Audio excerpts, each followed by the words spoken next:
Hey everyone. Repeatedly in the past, I've been seeing a number of people bring up this strange behavior on the internet tool called Google Images. They point out that when you give it a certain search term, the tool brings up, well, unintuitive results. And in this video, I'll attempt to analyze this phenomenon. Now, what is it that we expect from an image search engine?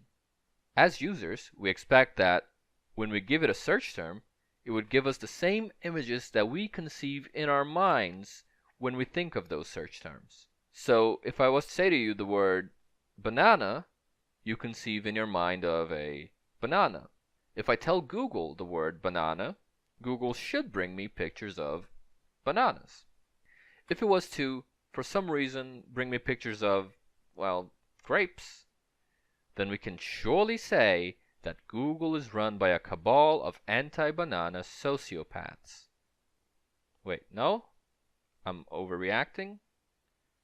Okay, maybe I'm overreacting. Now, before I go any further, I should add that you shouldn't try Googling along with this video. Most of the search terms that I talk about in this video will have their results all tainted and dirty by other people posting pictures of their own results when looking up these exact terms that I'm going to cover. But I'm going to need to get specific. The first time that this has come to my attention was when I saw a tweet by Jordan B. Peterson saying that the term European people art brings up, and this is shocking, paintings featuring brown people. That subverts our expectations. And some people took this to mean that surely Google is run by a cabal of anti-white sociopaths. No overreaction there. After all, when I say to you the words European people art, what comes to your mind is, one, that this is sort of an awkward phrase, and two, classical European painters. You know, Da Vinci, Michelangelo, Caravaggio. Wow, look at all that white skin. The problem, though, is that Google does not function the same way as our brains do. What does Google do when you give it a set of words and ask that it returns you pictures that are relevant to those words? Well, Google apparently has something called a web crawler. Now, this might get a little bit technical, but going by the information I got by Google image searching web crawler, a web crawler is a little spider, sometimes mechanical, sometimes biological, that rummages around in their servers in search of web pages containing the words you gave to Google. If those pages contain images, then the little spider gives those images to Google, and Google gives those images back to you. They also give you the actual web page in which those images were found, so that you can visit them and see why it brought you this image. Nice of Google to do that. Those pages might come in handy later.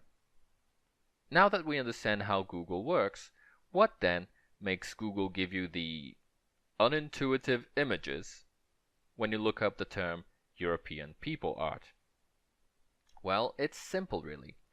The internet spider goes around the internet looking for web pages containing the words European, people, and art.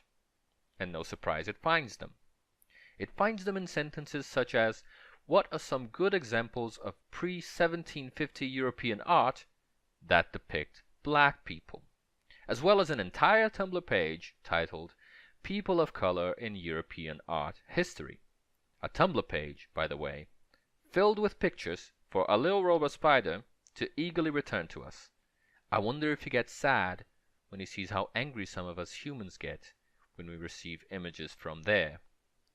Poor little guy.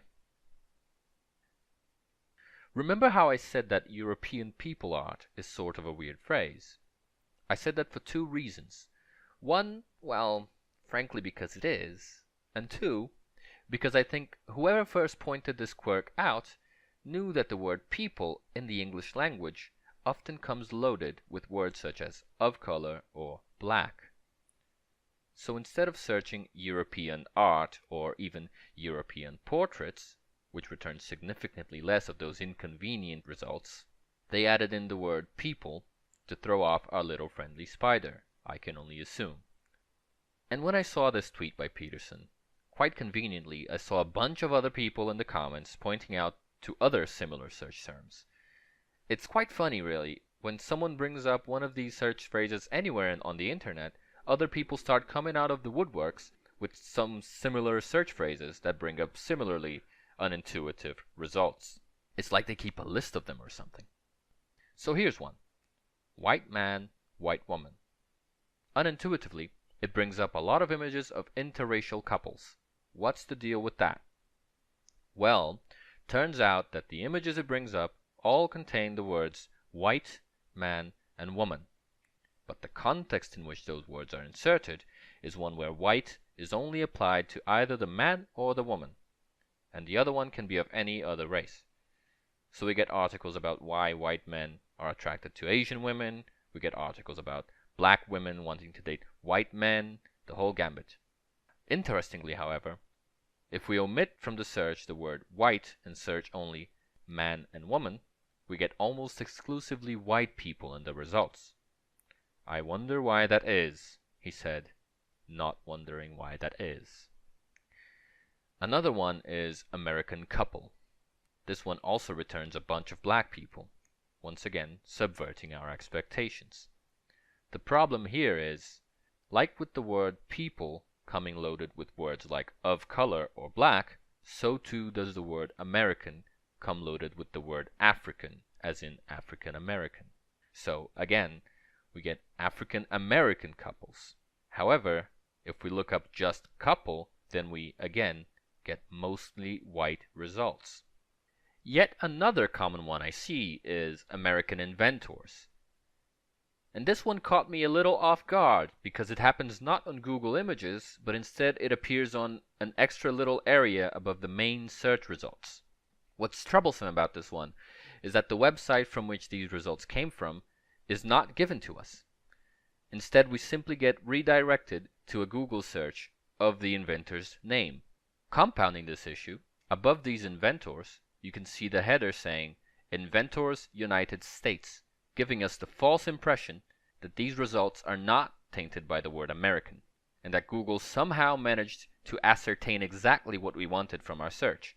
This is a false impression, however, because a simple image search for the words United States inventors presents us an entirely different array of inventors, but exactly the same header.